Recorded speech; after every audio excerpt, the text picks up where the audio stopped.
gonna try to make my own custom chia pet out of polymer clay. Hi there, welcome to my channel. My name is Emma and I make weekly videos on art, upcycling, and DIYs, so if that interests you, make sure you subscribe. This week I did a little bit of experimenting, got a little sciencey up in here, and I tried to grow chia seeds on a chia pet that I made out of polymer clay. I'm sure you've seen the traditional chia pets made out of terracotta. Well, I don't have the capacity to fire clay in terracotta. I don't have a kiln. I'm sure you don't either. So I decided to make one out of polymer clay. This was a total experiment. I'm not sure if this is done before. Traditionally, terracotta is very porous, so it absorbs water, which helps the chia seeds grow. Polymer clay is a little bit more like plastic, so I was worried about that, but we have a relatively successful experiment. But without further ado, here's how I made my own chia pet. I started off with some Sculpty Primo polymer clay in the color green. I'll be using Sculpty Primo for this entire project.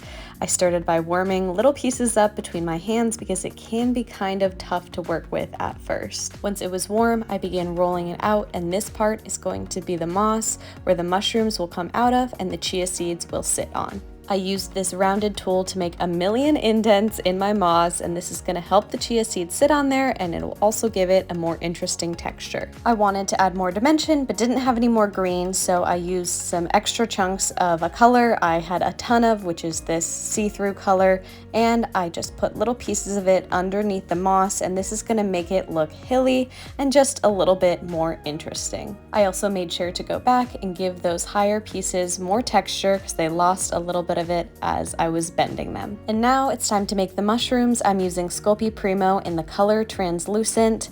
I'm warming it up between my hands and starting off with the base of the mushroom first. I used my fingers to make the lowest part a little bit wider so it would be slightly more stable. And to stabilize it even more, I took some regular wire, cut off a piece, and very carefully straightened it and pushed it through my clay so this will be able to stand up in the oven. Sometimes I bake my mushrooms on their sides, but I wanted to experiment with this technique first. I will say this technique is a little bit more finicky than just making it and baking it on its side, but it was nice to be able to plan out where the mushrooms are going to be before they're baked and have it be baked into the structure. I then used the same tool as before to give the base a little bit of extra texture. To make the tops of the mushrooms, I rolled out more translucent clay into a ball and started pressing my thumbs into the middle of it and rotating my hands, and that gave me kind of a cup shape or a mushroom cap shape, and I did that for all of my mushrooms. I also made some lines going from the outside inward to give a little bit more texture, and I also used the side of that tool to create some dents on the outside rim.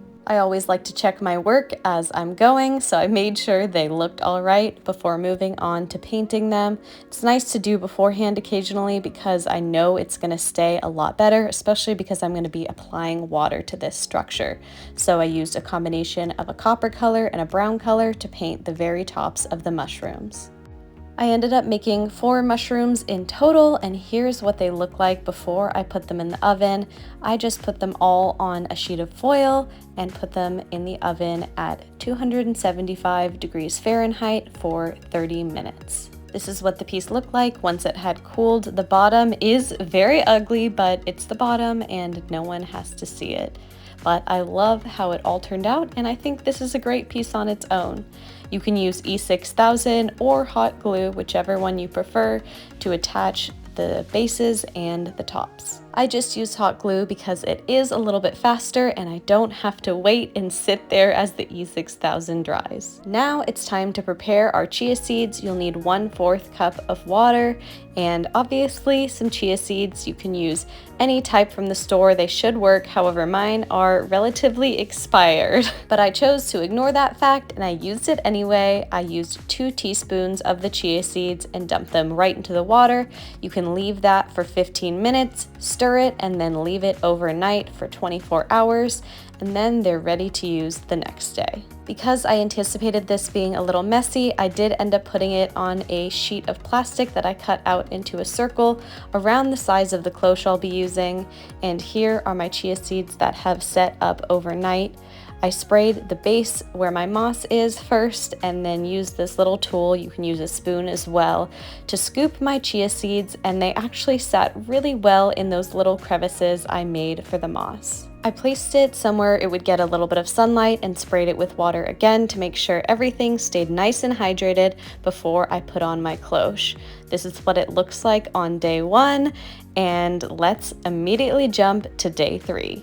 Day 3 is the first sign of growth. You can see there were tiny little white sprouts starting to come, and I tried to spray it every single day. I did skip a few days, but this is on day 7 or 8. In between those 2 shots, I did accidentally leave the cloche off for 1 day. So the sprouts aren't perfect. We did have a few that died, but overall, I think this was a successful experiment. Although not all of my seeds sprouted, I think it was because my chia seeds had expired in 2018. Wasn't sure if it was going to be a problem. It's possible that that wasn't the actual problem. It was because the polymer clay wasn't porous enough.